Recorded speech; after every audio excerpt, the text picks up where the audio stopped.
Konsep hak dan kewajiban asasi manusia. Tujuan pembelajaran kita adalah untuk menelaah, memahami, mendefinisikan, dan memaknai setiap hak dan kewajiban asasi manusia. Makna hak asasi manusia. Perlu kita pahami bahwa pada diri manusia selalu melekat 3 hal, yakni hidup, kebebasan, dan kebahagiaan. Ketiga hal tersebut merupakan sesuatu yang sangat mendasar yang harus dimiliki oleh manusia. Sesuatu yang mendasar itulah dalam pemahaman lain kita sebut sebagai hak asasi. Dalam Undang-Undang Republik Indonesia Nomor 39 Tahun 1999, hak asasi manusia adalah seperangkat hak yang melekat pada hakikat dan keberadaan manusia sebagai makhluk Tuhan yang Maha Esa dan merupakan anugerahnya yang wajib dihormati, dijunjung tinggi, dan dilindungi oleh negara, hukum, pemerintah, dan setiap orang demi kehormatan serta perlindungan harkat dan martabat manusia. Dasar pemikiran atas terbentuknya Undang-Undang Republik Indonesia tersebut yaitu Tuhan Yang Maha Esa adalah pencipta alam semesta. Manusia dianugerahi jiwa, bentuk struktur, kemampuan, kemauan, serta berbagai kemampuan oleh penciptanya untuk menjamin kelangsungan hidupnya. Hak asasi manusia tidak boleh lenyap oleh siapapun dalam keadaan apapun. Dari pemikiran tersebut, maka pada hakikatnya dalam hak asasi manusia terkandung 2 makna. Yang pertama adalah hak asasi manusia merupakan hak alamiah yang melekat dalam diri setiap manusia sejak dilahirkan ke dunia.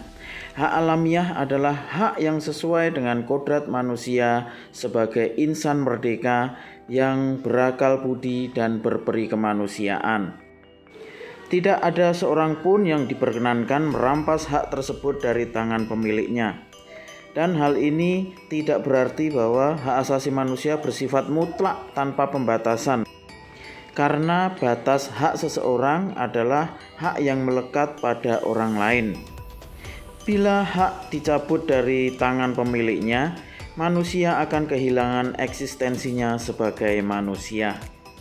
Yang kedua adalah hak asasi manusia sebagai instrumen atau alat untuk menjaga harkat dan martabat manusia sesuai dengan kodrat kemanusiaannya yang luhur. Tanpa hak, manusia tidak akan dapat hidup sesuai dengan harkat dan martabat kemanusiaannya sebagai makhluk Tuhan yang paling sempurna. Nah, sekarang kita akan melihat ciri-ciri khusus dari hak asasi manusia ini.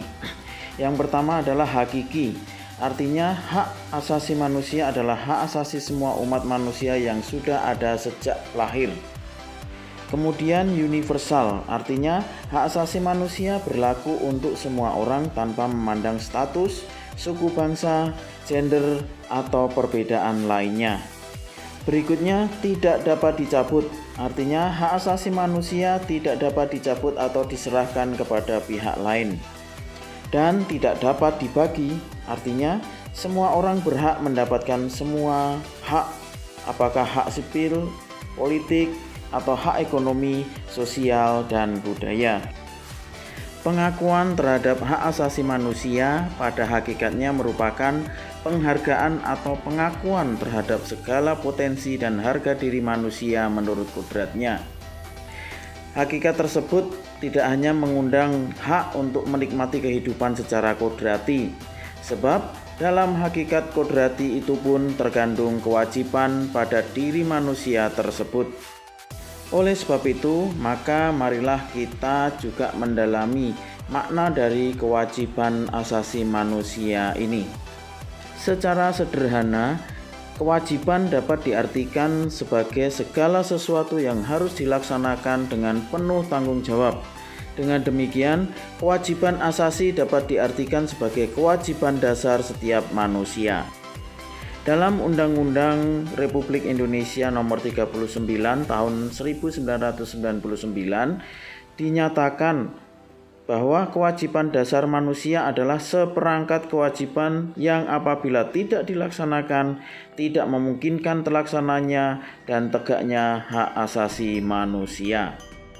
Hak dan kewajiban asasi merupakan dua hal yang saling berkaitan. Keduanya memiliki hubungan kasualitas atau hubungan sebab akibat.